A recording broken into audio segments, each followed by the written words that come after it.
Nananatiling buo ang tiwala ng mga senador sa liderato ni Senate President Franklin Drilon. Ito'y sa kabila ng mga panawagan para sa kanyang pagbibitiw dahil sa usapin ng DAP. Si Bianca Piedad ang ating tagapagbalita.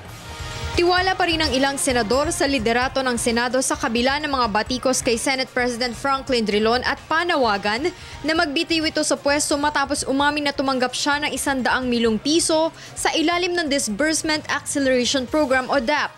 Iniuugnay ang issue sa umunoy dating punong maestrado ng Korte Suprema na si Renato Corona.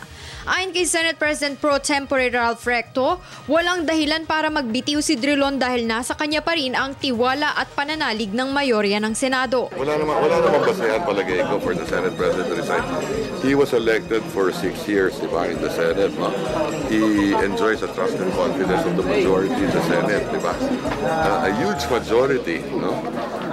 Pabor naman si Senador Recto na pag-usapan din ang issue kung dapat tanggalin na ang kontrobersyal na DAP at muli naman itong binanggit ang line item budgeting.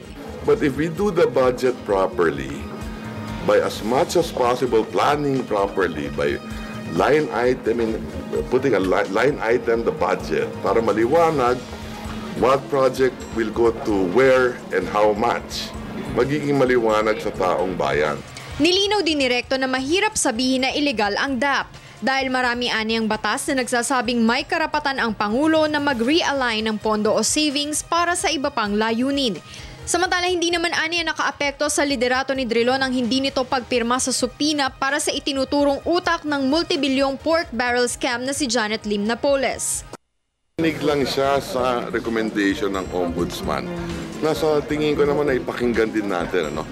It is not about the authority of the Senate vis-a-vis the authority of the Ombudsman. It is about prudence, timing, if at all, di ba? Idinagdag din ni Recto na desisyon ng Senate President na pag-usapan ito ng lahat ng miyembro ng Senado sa pagbabalik ng sesyon sa October 14. At ito naman aniya ang normal na patakaran na magdesisyon ang Senado bilang isang institusyon.